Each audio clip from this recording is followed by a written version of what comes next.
Hello friends, मैं हूं शिव प्रकाश शुक्ला और आप देख रहे हैं वीकेंड कानपुर। आज का लेक्चर जो हमारा है बेटा वो लिमिट से ही रिलेटेड है, बट इस लेक्चर में जो हम देखेंगे वो हम देखेंगे कुछ इनडिटर्मिनेट फॉर्म्स कौन सी हैं, वो पहले जान लेनी बहुत ज़रूरी है। ठीक है, वो इनडिटर्मिनेट फॉर्म्स हैं क्यों और कितनी इनडिटर्मिनेट फॉर्म्स हैं जिनको हमें जानना है। ठीक है, तो शुरू करते हैं आज का वीडियो। तो सबसे पहली फॉर्म है,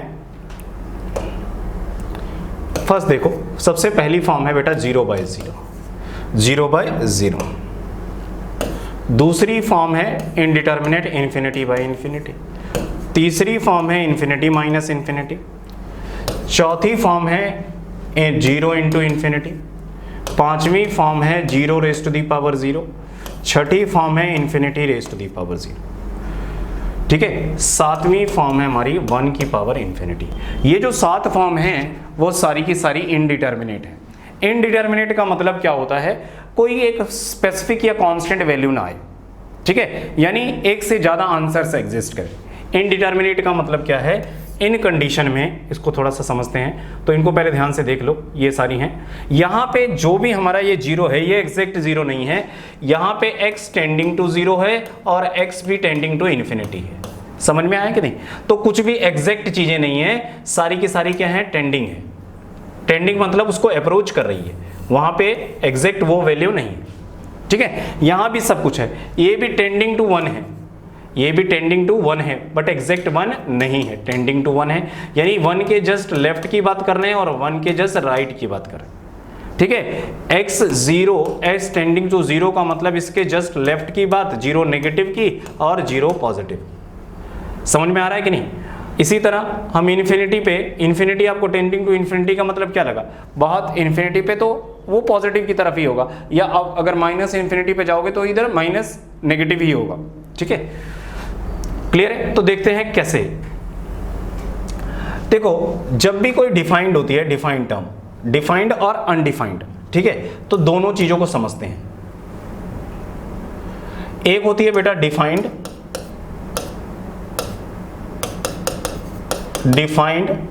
और दूसरा होता है बेटा अनडिफाइंड। डिफाइंड को समझते हैं। सपोज करो मैंने 8/4 लिखा और ये एग्जैक्ट कट के ये 4 आ गया, ये एक बेटा यूनिक है, यूनिक वैल्यू है। ठीक है, यूनिकनेस है। तो डिफाइंड टर्म्स कैसी होती है, डिफाइंड टर्म्स ऐसी होती है जिसमें यूनिकनेस दिखे, आंसर यूनिक आए। ठीक है, अलग अलग आंसर ना आए, यानी आंसर एक से ज्यादा आने के चांसेस ना हो। अनडिफाइंड क्या होता है, सपोज करो x को आपने 4 से डिवाइड किया तो यहां कुछ भी आ सकता है, यहां कुछ भी आ सकता है, एक से ज्यादा आंसर आ सकते हैं। ये आंसर 1 भी आ सकता है। ठीक है, ये कुछ एक से ज्यादा आंसर आ सकते हैं। आंसर 1 आ सकता है, आंसर 2 आ सकता है, या आंसर 3 आ सकता है। ठीक है, यहां बेटा यूनिकनेस नहीं है, यहां यूनिकनेस नहीं है, ये यूनिक नहीं है। अगर यूनिक नहीं है तो हम क्या कहेंगे, ये अनडिफाइंड है, एक एग्जैक्ट वैल्यू नहीं है, यानी ये क्या है, अनडिफाइंड है। तो होपफुली आप समझ गए होंगे अनडिफाइंड होता क्या है। अनडिफाइंड वो टर्म होती है जिसमें कोई यूनिकनेस ना हो। क्लियर है? यूनिकनेस ना हो तो क्या होगा, अनडिफाइंड होगा। यही दो चीजों को ध्यान में रखते हुए, ठीक है। हाँ, एक और आपको डाउट रहता है कि इन्फिनिटी अनडिफाइंड है या डिफाइंड है। ठीक है, कहीं इन्फिनिटी लिख देते हैं, कहीं डिफाइंड लिखते हैं। तो इन्फिनिटी का इसको थोड़ा सा नोट में याद रखना कि इन्फिनिटी है क्या। इन्फिनिटी को बेटा दो पर्पसेस के लिए यूज करते हैं। जब बहुत बड़ा नंबर बताना हो, वेरी लार्ज नंबर बताना हो, तब भी हम इसको इन्फिनिटी, टेंडिंग टू इन्फिनिटी बोल देते हैं। बट यहां भी वेरी लार्ज नंबर, यहां भी एग्जैक्ट हमें पता नहीं है, नो एग्जैक्टनेस, यहां भी एग्जैक्टनेस नहीं है। सो यहां भी क्या है, here it is not exact. क्या है, इट इज नॉट एग्जैक्ट, ये एग्जैक्ट नहीं है। ये कुछ भी हो सकता है, यानी ये कुछ भी हो सकता है, तो इसके एक से ज्यादा आंसर, यानी आंसर क्या होगा, आंसर एक से ज्यादा होंगे, आंसर एक से ज्यादा होंगे। 1 हो सकता है, 2 हो सकता है, 3 कुछ भी हो सकता है। ठीक है, बहुत बड़ा नंबर कुछ भी बोल सकते हो। जैसे एक चींटी के लिए इन्फिनिटी क्या होता है, जैसे 2 किलोमीटर चलना है तो चींटी के लिए बहुत बड़ी बात होगी, बट वही क्या होगा एक आदमी के लिए बहुत आसान है। तो इन्फिनिटी पर्सन टू पर्सन या किसी हिसाब से वेरी करता है, ठीक है, वो कांस्टेंट नहीं है, क्लियर है, वेरी करता है, ठीक है। तो एक से ज़्यादा आंसर है, तो यहाँ पे ये अनडिफाइंड भी बोल सकते हैं इस केस में, ठीक है, डिफाइंड अनडिफाइंड भी बोल सकते हैं। और इन्फिनिटी कभी आपको कोई चीज़ मैथ में ना पता हो या कुछ आएगा, यानी वेगनेस हो, समझ रहे हो कि नहीं, यूनिकनेस ना हो, तो किसी नॉट यूनिक चीज को एक्सप्रेस करने के लिए भी नॉट यूनिक बट कुछ ना कुछ आए, ठीक है, जब उसके बारे में आप खुद क्लियर ना हो तो आप इन्फिनिटी का यूज करते हो। इन दो चीजों के लिए हम इन्फिनिटी का यूज करते हैं, समझ में आया कि नहीं। तो ध्यान से देखना किस पर्पस के लिए किसका यूज किया जाता है, ठीक है। अब ध्यान से देखो, मैंने सबसे बोला 0/0 अनडिफाइंड क्यों है, तो सबसे पहले समझते हैं 0/0 अनडिफाइंड क्यों है। तो ध्यान से देखो, ये जो हमारा फ्रैक्शन है ये न्यूमरेटर बाय डिनोमिनेटर है, तो 0 न्यूमरेटर में भी है और 0 डिनोमिनेटर में भी है, ठीक है। तो 0 से पहले जस्ट पहले 0 नेगेटिव होगा, इससे बाद में 0 पॉजिटिव। सिमिलरली 0 के बाद 0 पॉजिटिव और 0 के बाद 0 से पहले 0 नेगेटिव, ठीक है। तो क्या हो सकता है, टेंडिंग टू 0, ये भी टेंडिंग टू 0 है, ये भी टेंडिंग टू 0 है, समझ में आ रहा है कि नहीं। तो क्या हो सकता है, यहाँ 4 केसेस हो सकते हैं। सपोज करो पहला केसेस क्या हो सकते हैं, देखो केसेस क्या हो सकते हैं, 0 नेगेटिव बाय 0 नेगेटिव आ सकता है, या 0 पॉजिटिव बाय 0 पॉजिटिव आ सकता है, या 0 नेगेटिव बाय 0 पॉजिटिव, या 0 पॉजिटिव बाय 0 नेगेटिव आ सकता है। तो यहाँ एक से ज्यादा केसेस हैं, यूनिकनेस नहीं है, नॉट यूनिक। अगर यूनिक नहीं है तो क्या होगा बेटा, अनडिफाइंड होगा। क्या होगा, अनडिफाइंड होगा, समझ में आया। तो ये इस तरीके से था, ठीक है, 0/0 अनडिफाइंड क्यों है। दूसरा आते हैं बेटा, दूसरा केस क्या था, दूसरा का केस है हमारा, दूसरा केस देखो, दूसरा केस देखना, एक था बेटा इन्फिनिटी बाय इन्फिनिटी, और ये बेटे अप्रोचिंग है, ये दोनों क्या है, अप्रोचिंग है, तो इसको मैं न्यूमरेटर बाय डिनोमिनेटर मान सकता हूं, ठीक है। अब ये देखो, ये टेंडिंग टू इन्फिनिटी है, तो ये क्या हो सकता है ऊपर वाला जो न्यूमरेटर है, ऊपर वाला इन्फिनिटी, इसके 3 केसेस, इसको लिख लेते हैं न्यूमरेटर वाला इन्फिनिटी, इसको बोल देते हैं डिनोमिनेटर वाला इन्फिनिटी। हो सकता है न्यूमरेटर वाला इन्फिनिटी डिनोमिनेटर वाले इन्फिनिटी से बड़ा हो, तो आंसर कितना आएगा, आंसर आएगा ग्रेटर देन 1, क्लियर है। दूसरा केस क्या हो सकता है, न्यूमरेटर वाला जो इन्फिनिटी है लेस देन डिनोमिनेटर वाले इन्फिनिटी से, तो क्या आएगा, आंसर लेस देन 1 आएगा। तीसरा केस ये भी हो सकता है जो न्यूमरेटर में इन्फिनिटी है वो डिनोमिनेटर वाले इन्फिनिटी के इक्वल हो जाए, तो आंसर इक्वल टू 1 आ जाएगा। तो अगर ये सारी चीजें हैं तो बेटा यहाँ भी आंसर क्या है, यहाँ भी एक से ज्यादा आंसर है, नॉट यूनिक, तो क्या होगा, तो अगर यूनिक नहीं है तो क्या होगा, अनडिफाइंड होगा,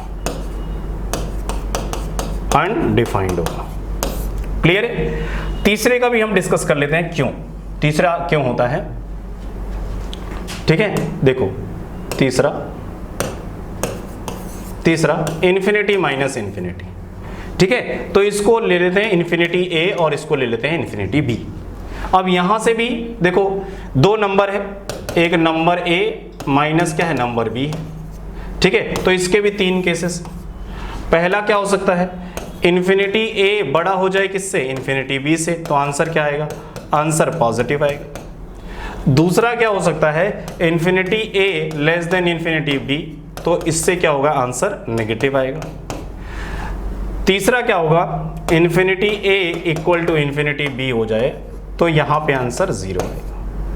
यानी यहां भी क्या है, नॉट यूनिकनेस, तीनों जगह अलग अलग आंसर एग्जिस्ट कर सकते हैं, तो हम क्या कहते हैं, not unique, it is not unique, so it is undefined. क्या होगा, अनडिफाइंड होगा। जब भी यूनिकनेस ब्रेक करे तो वो क्या हो जाएगा, अनडिफाइंड हो जाएगा, क्लियर है। तो ये 3 चीजें हो गई, तीन से हमने बता दिया ये अनडिफाइंड है। चौथे पे आते हैं, ठीक है, चौथे पे आते हैं। चौथा क्या कहता है, ध्यान से देखना, चौथा हमारा कहता है कि 0 इंटू इन्फिनिटी, 0 इंटू इन्फिनिटी। अच्छा ये 0 क्या है, ये 0 भी टेंडिंग टू 0 है और इन्फिनिटी भी यहाँ पे क्या है, टेंडिंग टू इन्फिनिटी है। समझ में आ रहा होगा, ठीक है। तो ध्यान से देखो, ये क्या हो सकता है, ये 0, इसके भी कितने cases, 0 negative into infinity, 0 positive into infinity, ठीक है, या 0 इंटू इन्फिनिटी। समझ में आ रहा है कि नहीं? तो नेगेटिव नंबर को इन्फिनिटी से मल्टीप्लाई करो तो माइनस इन्फिनिटी, इधर प्लस इन्फिनिटी और इधर 0 आ जाएगा। तो यहां भी यूनिकनेस नहीं है, नॉट यूनिक। नॉट यूनिक है तो क्या होगा बेटा, नॉट यूनिक है तो क्या होगा, अनडिफाइंड। क्या होगा, अनडिफाइंड। तो ये भी टर्म क्या हो गई, अनडिफाइंड। क्लियर है। नेक्स्ट आते हैं 1 raise to the power infinity पे। देखना, fifth 1 raise to the power infinity पे, ये कैसे अनडिफाइंड है। जब 1 की बात करते हैं तो x इक्वल टू 1 होगा, इससे जस्ट पहले 1 नेगेटिव होगा और जस्ट बाद में 1 पॉजिटिव होगा, ठीक है। अगर आप 1 नेगेटिव लेते हो, इसका मतलब आपने फ्रैक्शन लिया, ठीक है। 1 नेगेटिव मतलब फ्रैक्शन लिया आपने, 1 नेगेटिव क्या आएगा, फ्रैक्शन आएगा, ठीक है। अगर फ्रैक्शन की पावर इन्फिनिटी करते हो तो क्या आएगा, अगर फ्रैक्शन की पावर इन्फिनिटी करते हो तो ये जो आंसर है वो टेंडिंग टू 0 हो जाएगा। क्या हो जाएगा, टेंडिंग टू 0। तो ये आंसर टेंडिंग टू 0 हो जाएगा, ठीक है। जब 1 की पावर इन्फिनिटी इसको लेते हो, कोई भी 1 से बड़ा नंबर, 1.5 ले लिया, 1.3 ले लिया, तो आपका आंसर क्या आएगा, इन्फिनिटी को अप्रोच करेगा। और अगर कहीं आपने एग्जैक्ट 1 ले लिया, ठीक है, तो ये भी क्या हो जाएगा, ये 1 हो जाएगा। यहाँ भी यूनिकनेस नहीं है, आउटपुट में यूनिकनेस नहीं है, आंसर में यूनिकनेस नहीं है। Answer is not unique,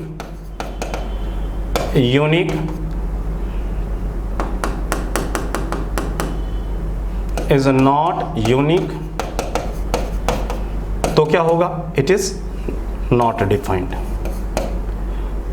undefined, it is undefined. तो ये अनडिफाइंड की कैटेगरी में आ गया, ठीक है। और इसके बाद 2 टर्म्स और थी, मैं उसको साथ ही डिस्कस कर लेता हूं और इस टॉपिक को क्लोज करता हूं, ठीक है। तो ये क्या है, 6th